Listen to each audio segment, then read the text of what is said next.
29가입니다. 가나안 땅에 오실 그리스도입니다. 자, 가나안 땅은 예수가 그리스도로 오실 땅입니다.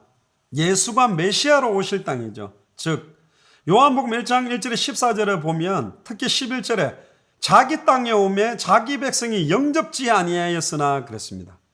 가나안 땅에 주인이 오셨는데 그 주인이 누군지도 모르고 그 주인을 그리스도라고 고백을 해놓고 부인 못할 예수가 그리스도는 증거를 봐놓고도 바리새인 사두개인 서기관은 그 그리스도를 십자가에 못 박아버렸다니까요. 성경의 핵심과 기록 목적 자체를 모르면 왜 구약 성경에서는 가나안 땅을 그렇게 중요하게 다루고 있습니까? 출애굽한 이스라엘은 왜 가나안 땅으로 가야만 됩니까? 아브라함에게 주신 약속이 크게 두 가지입니다. 씨와 땅에 대한 겁니다. 네 씨로 말미암아 모든 족속이 구원을 얻게 될 것이다. 그 씨가 뭐냐? 하나님의 형상, 성경의 복음, 창세기 1장 27절의 의미고요. 두 번째, 하나님께서 약속으로 주실 가나안 땅으로 왜 땅으로 가서 계속 가라고 그러느냐? 그 땅을 생육하고 번성하고 충만하고 정복하고 다스려야 돼요. 이게 성경의 전도, 하나님의 나라가 임하는 겁니다. 창세기 1장 27절이 씨, 창세기 1장 28절이 땅에 대한 언약입니다. 창세기 1장 27절이 하나님의 형상, 28절이 생육하고 번성하고 충만하고 정복하고 다스리는 일입니다. 창세기 1장 27절이 성경의 복음, 28절이 성경의 전도, 하나님의 나라가 임하는 거거든요. 그래서 가나안 땅은 아브라함에게 준 정도가 아니라 전 인류가 구원받을 수 있는 축복이 시작되는 땅입니다. 그래서 이번에 보면 출애굽의 궁극적인 목적은 가나안 정복을 통한 하나님의 언약 성취입니다. 그래서 가나안 땅 가기 위해서 출애굽시킨 거예요. 광야에서 죽도록 우리를 부른 게 아닙니다. 이 땅에 모든 소망을 두고 살다가 우리는 죽으려고 온 것이 아니라 이 땅에 가나안 땅이 임하도록, 나의 가나안 땅, 진정한 가나안 땅은 천국이지만 나에게 주신 산지, 우리를 통해서 당대 세계복음할 언약의 땅을 정복하는 게 하나님 뜻이지요.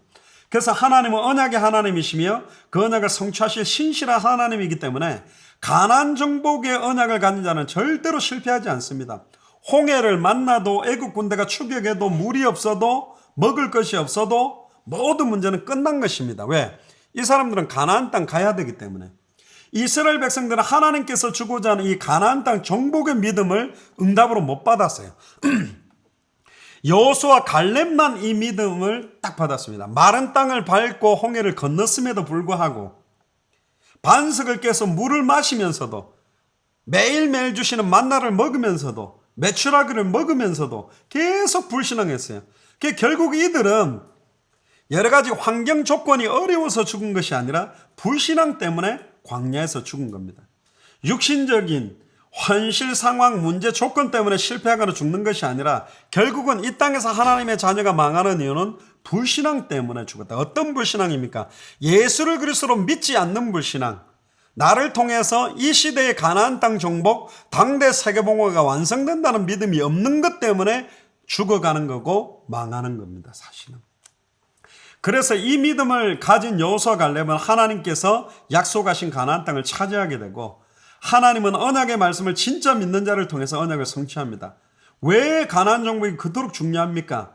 이 가나안 땅은 궁극적으로 예수가 그리스도로 오실 땅이고 메시아가 오실 땅이기 때문에 정복해야 됩니다. 그 땅이 7족속 31왕이 진을 치고 있는 땅이기 때문에 이 시대에 참된 하나님의 자녀가 세계복음화를 통해서 이제는 다시 오실 그리스도의 땅, 다시 오실 그리스도의 땅, 이 가나안 땅, 당대 세계복음화, 이 시대의 가나안 정복, 이게 하나님의 소원입니다. 그래서 이 시대의 가나안 땅, 다시 오실 그리스도를 바라보며 가나안 정복을 하는 게 당대 세계복음화요 말씀운동입니다. 그래서 이 33가 가지고 지속적인 말씀운동을 펼치는 게 너무너무 중요하죠.